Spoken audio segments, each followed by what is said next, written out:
I could try a game against Alto.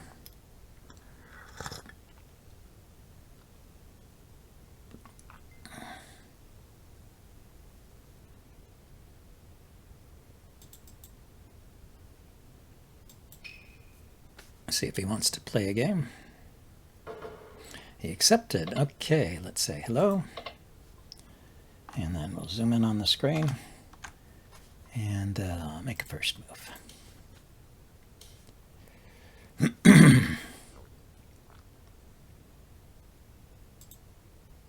Okay, he's immediately threatening to bring this pawn up here, so let's block that. And he opens up his bishop. So I was thinking, even after this, of doing a fourth file rook type of setup. So let's go for that.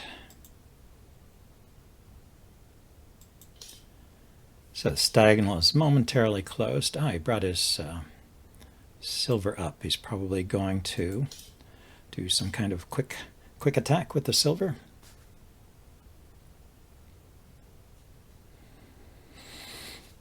I could bring another piece forward.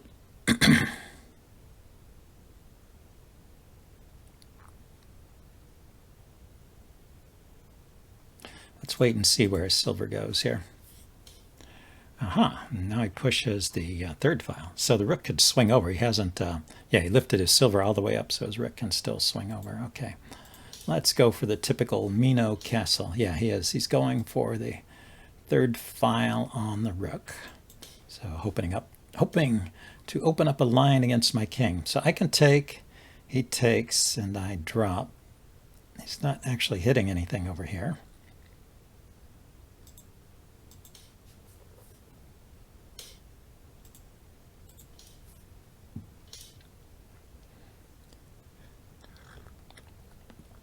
Now, where is the bishop? The bishop is here, looking at this. Could pin this pawn by playing the bishop here. So let's push a pawn forward to stop that. And let's bring this gold up.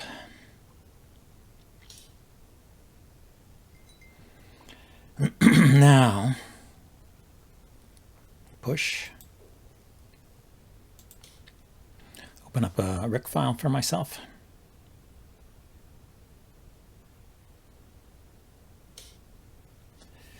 Okay, he doesn't mind that I push. I can take, and that I'll have an open file and a pawn to drop. Although, actually, I don't have a pawn to drop until he takes back. But I assume he takes back. Yes, he does. So I can drop a pawn on the silver, and it has to go back. But yeah, it doesn't seem to accomplish much. I could, let's see, if I move this silver.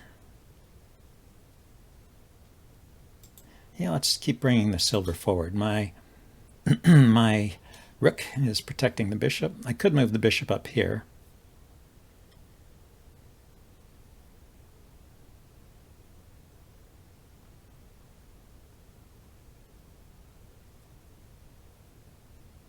Where it's protected by the knight.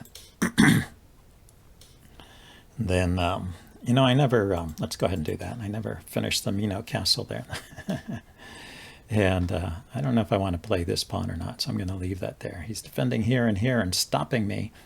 Maybe he intends to drop a pawn here. I would have to drop back or come forward. No, I can't come forward because of his pawn. If I push a pawn first, and he drops a pawn, that doesn't seem to do much.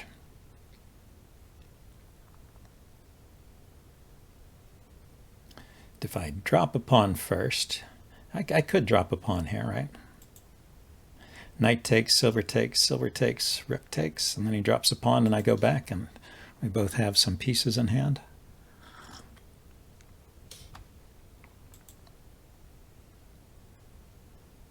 Oh, he took with the pawn. What did he do? Oh, he just retreated. He just retreated. I was expecting knight takes. Okay, so I was confused by that move. So once again, retreating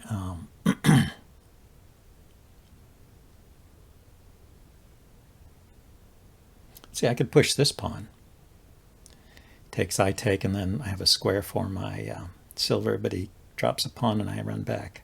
Same thing here. I push a pawn, he takes, I take. It's defended by my bishop there, even though it's attacked by his bishop. But he just drops a pawn.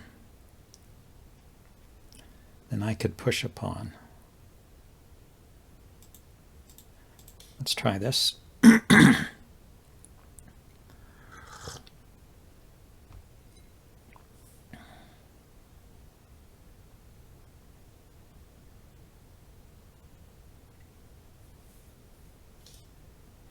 So he drops a pawn instead of taking. So now I could take here, take here.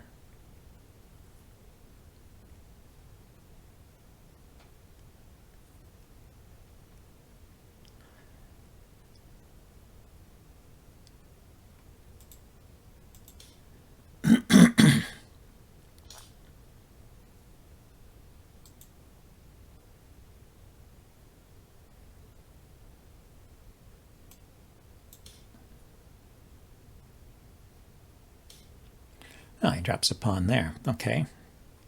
So I was planning to move my silver when that happened. Looks like the only square I can go to is here.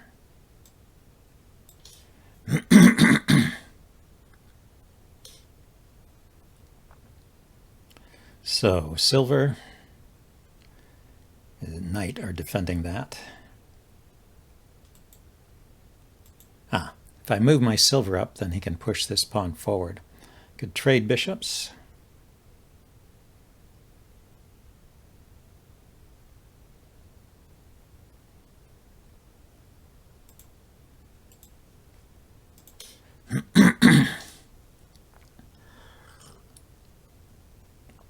So if I drop a bishop here, hitting the knight and the lance, he can probably drop something to defend, or he could ignore it. Well, the knight is defended. The lance could move, and then my bishop is trapped. If I drop a bishop here, hitting this silver, then it doesn't hit anything else. But how does he defend the silver? Does he move it, or does he move this guy back?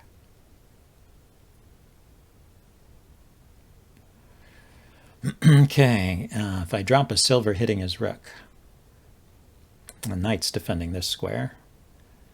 Pawn, silver, pawn. I could drop the bishop right here hitting his rook, but it doesn't hit anything else.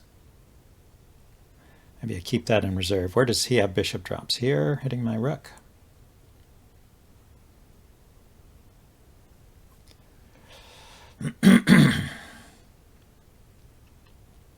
Okay, I could drop a pawn here.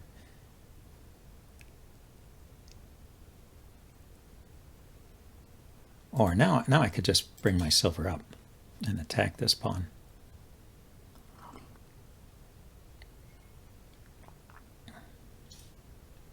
Once again, he drops a pawn. So I can take his pawn. He takes my... Oh, no, I can't take it because silver takes.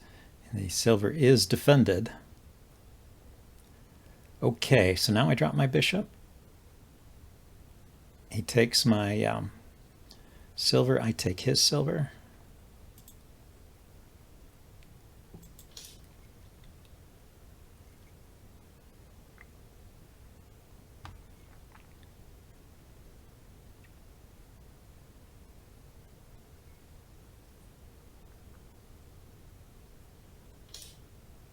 So he brought his rook over to defend.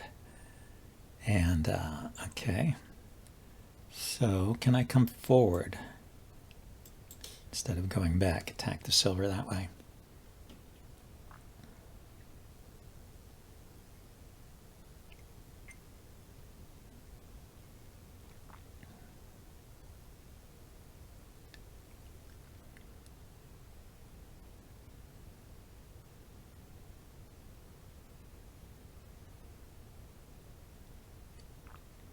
He paused to think. My bishop on this square will be hitting this pawn, and if I take that, I can promote.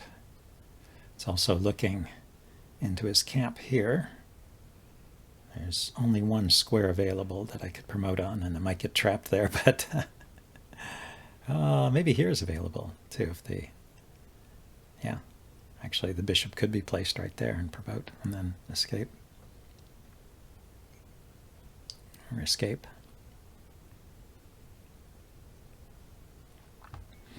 He decided to think. I've been burning up my time, and he's been moving very quickly.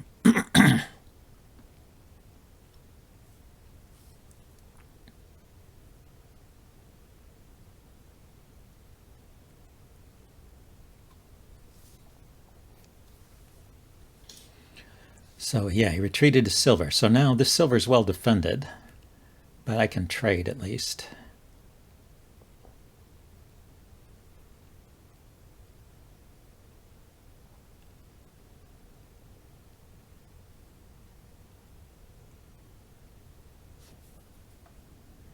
What good is the trade? Do I have a good silver drop?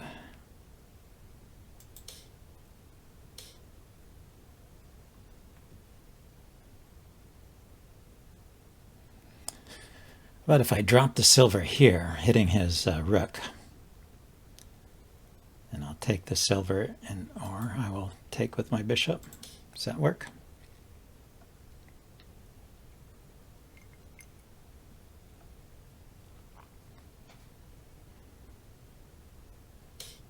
So his rook moved. Hitting my bishop. So, but I can still take this silver here, right?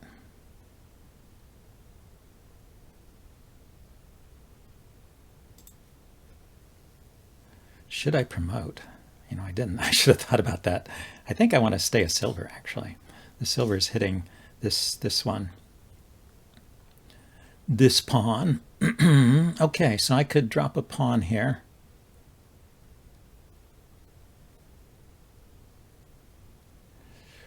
And he could come forward or go sideways.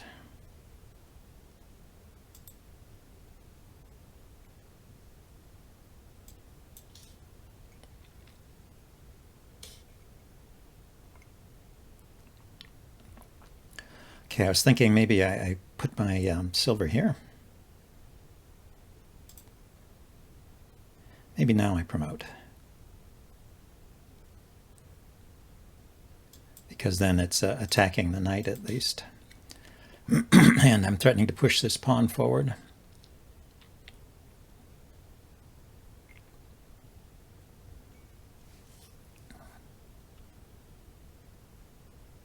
Maybe just directly dropping a silver there before playing that move would have been fine too. Drop a silver where the pawn is. He takes, I take, he takes. Okay, so he pushed a pawn forward. Yeah, so drop a silver now. That's check. Gold takes. I take and promote. That's check. He takes, I take, and the rook takes. So he wants to get a rook there. How about if I move my promoted silver in here with check? He takes. I take with the pawn. He takes. Then I take here. No. I want to promote my bishop.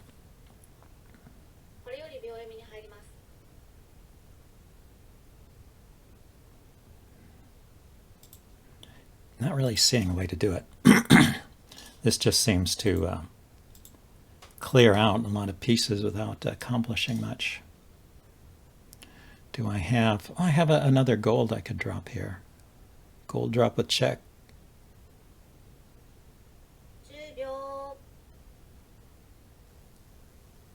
Gold here.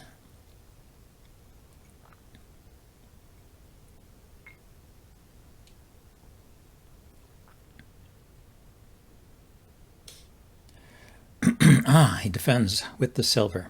Okay, so now, yeah, once again, I can bring my gold in. Check is king. He takes, I take, he takes. That doesn't seem to do much. Let's take this way.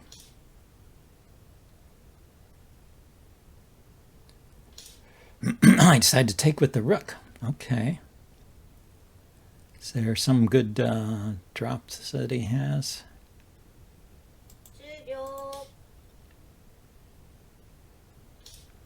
So yeah, I wanted to bring my dragon in, my bishop in and promote it.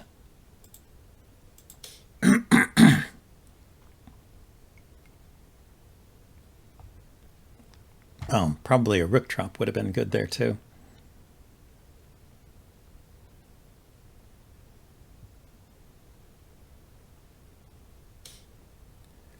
Okay, rook drop now. He can block.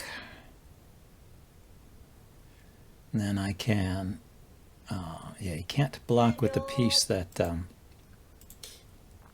that attacks. Oh, he can move the king. I missed that idea. I was thinking he can't attack my rook. Yeah, let's see. So that was a mistake. But I can drop the gold here to defend my rook here.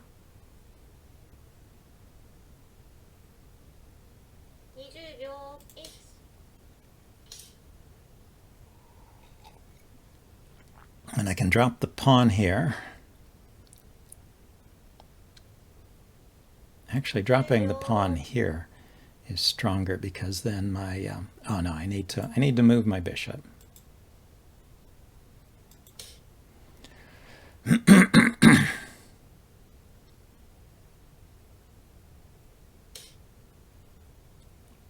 Okay, he's pinned this guy. Let's see, if I drop a pawn here, I'm threatening to play the bishop here. Or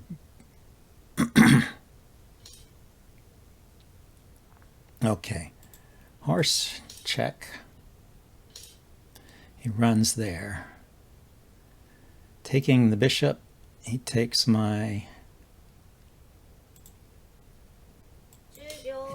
rook. I drop the bishop.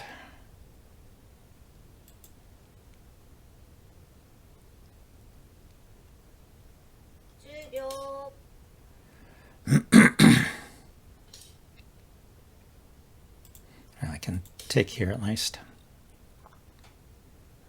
So he's got a rook he can drop. So I have a silver I can drop, and I have the rook down here. Silver here would force his king back. Rook there, attacking here.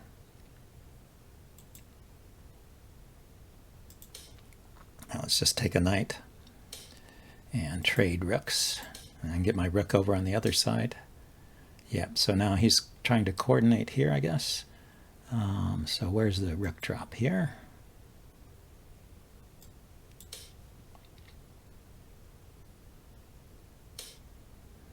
And then the silver drop. The silver drop doesn't defend the rook.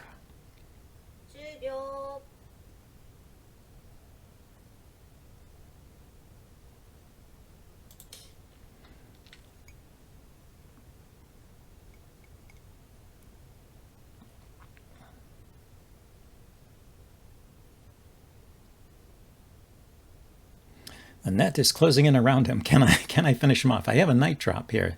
Maybe that will do it. He takes, and then the silver or horse comes up.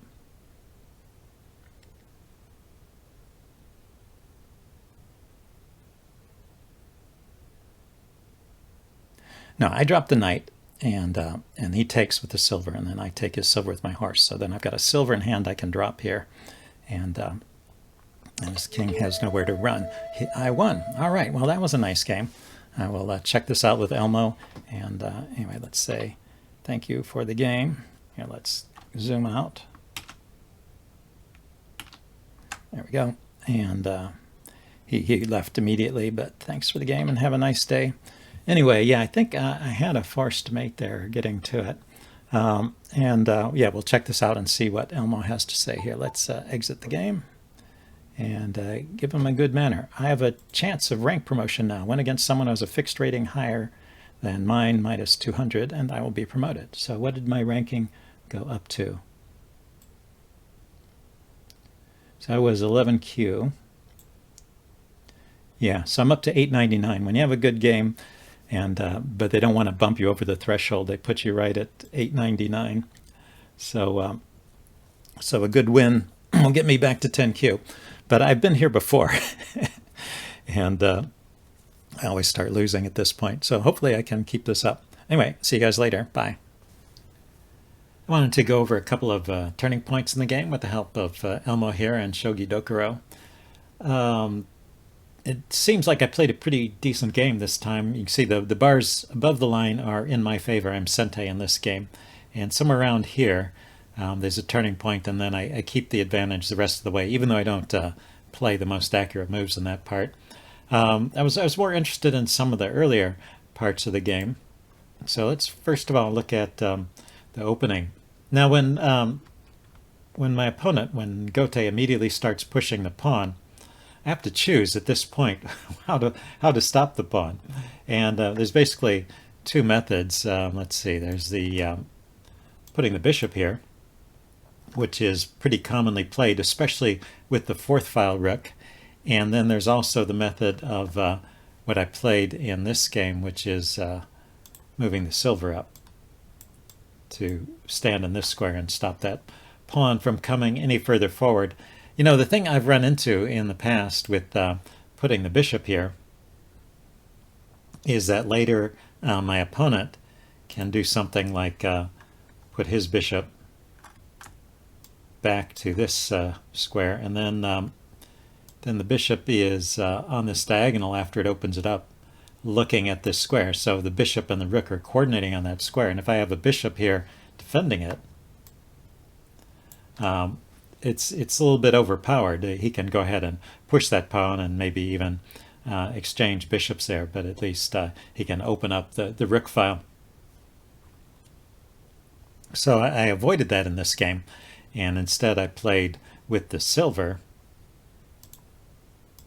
brought the silver up, and he pushed and I brought the silver here. So that stops it in a more secure fashion. Even if he gets the bishop on that diagonal, it's more of an investment for my opponent if he wants to trade the silver for trade the bishop for the silver in order to open up that file. So it's in a way, it's a more secure way of stopping that pawn. But it doesn't go as well, I don't think, with the fourth file rook opening, which is what this is what I was intending to play from the beginning, was a fourth file rook, and normally the bishop is placed here with the fourth file rook. So anyway, if any of my stronger viewers have an opinion about that and how to handle that, I would be interested to hear what they have to say, because it seems after I play the fourth file rook here that Elmo doesn't really like my position as much. What did it say instead of the rook move? It said I should push pawn 2g to 2f. So let's put the rook back here, and that would just be pushing this pawn forward and just playing a static rook opening. But as I said, I wanted to get some experience with these ranging rook openings. I'm alternating between the fourth file rook and the central rook at this point. Anyway, so I played this rook. So this is slightly worse for me, I guess. It's not a thing I'm going to worry about very much. I'm just kind of curious how the right way to handle that situation is. And my opponent doesn't play the best moves here either. The Elmo did not really like this subsequent pawn push. Thinks that bringing the silver up, silver 6c to 5d, is bring the silver out diagonally here is a good move. And what that does is it slows down the push of this pawn. So it makes a lot of sense. But anyway, my opponent ignores that and just pushes on himself. And so we get an open file here near my king. I drop a pawn and the rook drops back. But apparently this is okay for me. So let's keep going forward. And here, yeah, in these two moves, right here and then also in the next move, it thinks that I should be pushing my pawn at this point. This is a good point to push that pawn in front of my rook forward. It wants me to play it here, and it wants me to play it on the next move as well.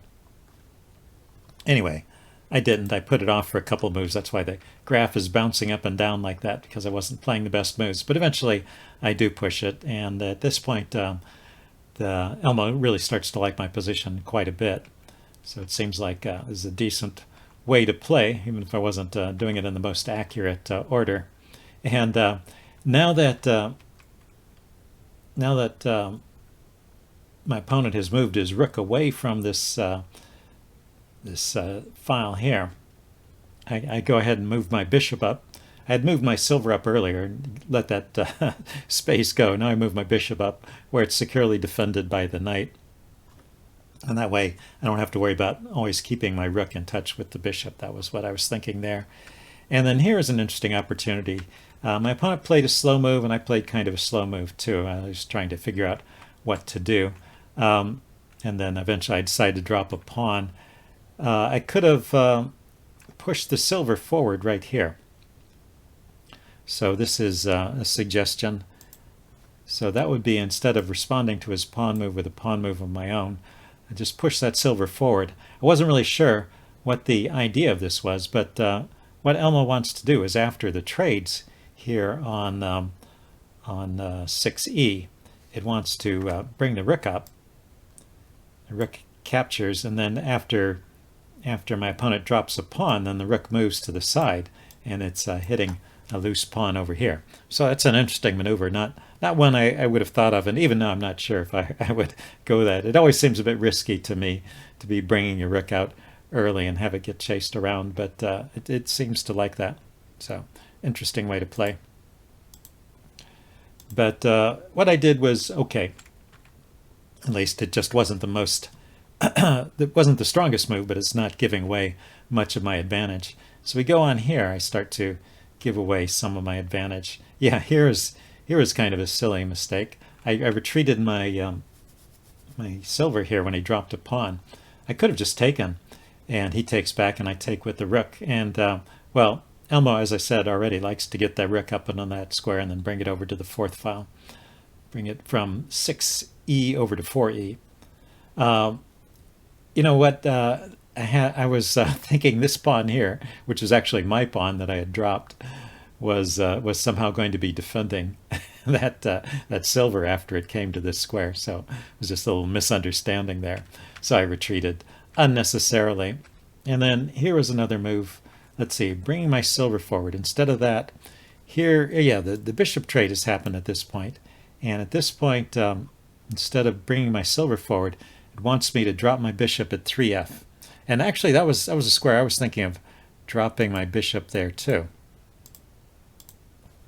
That's this square, 3f. It's looking at this silver here, which is loose, and I spotted that idea, and I even play that move in a move or two. But anyway, I pushed the silver forward first. I just wasn't sure what the follow-up was. And interestingly, when I dropped my bishop here, Elmo wants for my opponent to drop the bishop here at 7h, so, or 7b rather, so the two bishops, his bishop will be, my bishop will be attacking the silver, and his bishop will be defending it. So it likes that configuration for me. Anyway, I brought the silver forward, and he dropped a pawn, and then I dropped the bishop now attacking his silver. So if we get a silver exchange here, at least I thought I'd get my bishop into a good position. But he avoided the silver exchange, and he brought his rook over to defend his silver. Yeah, it's interesting, and Elmo does not like him defending the silver with his rook. It really wants him to drop his own bishop here at 7b once again, defend the silver that way. So after this, let's see, I go ahead and bring my silver forward, and then he brings his silver in, and after this it seems like it's all good for me. It slightly prefers, at this point, it thought this move I played, that silver forward, was a good move, but it slightly prefers taking first. Take that silver with my bishop, he takes back with the rook, and then bring my silver forward and chasing his rook around. So giving up the bishop for a silver, but getting some tempo on the rook, and maybe even trapping it. It shows a line where the rook goes to the side and gets trapped, which is kind of funny. I'm not sure I believe that, but this seems to be an okay move as well. It didn't give up much advantage, and then taking here was yeah. So he should have retreated. This is a place where this silver should have just dropped back. That's the recommended move, and instead he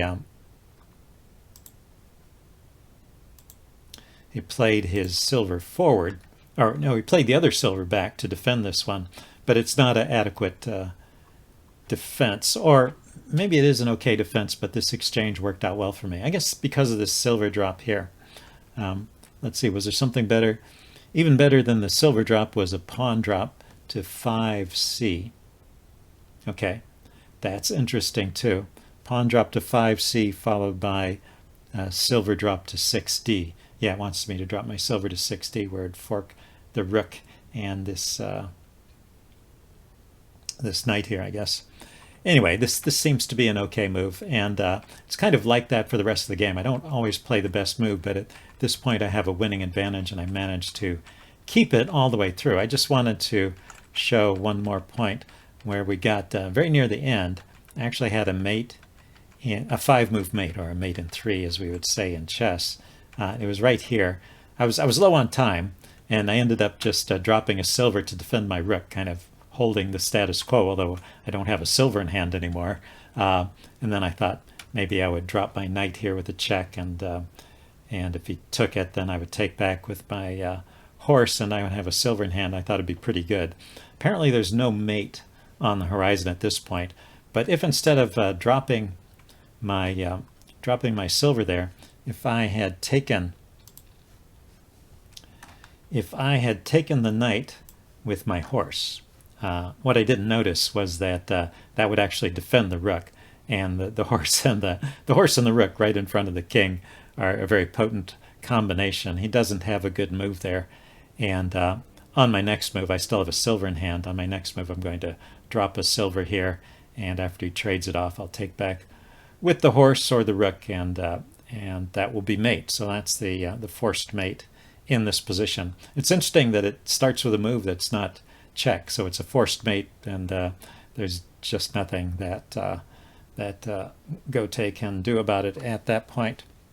Anyway, that's it for this video. Hope you guys enjoyed it. Oh, I guess I wanted to add one last comment. You know, my rating is still 11Q, and I have had some good wins over players rated 7Q. So I wonder if my rating is being underestimated. But also I've had some bad losses against players rated 11Q. So I think probably there's still just lots of holes in my game, and it just depends. So if I don't fall into any big traps, it seems like I can play an okay game, but I still get destroyed a lot too. Anyway, I'm going to try and work on improving my rating a little bit, and we'll see how it goes, and see you guys later. Bye.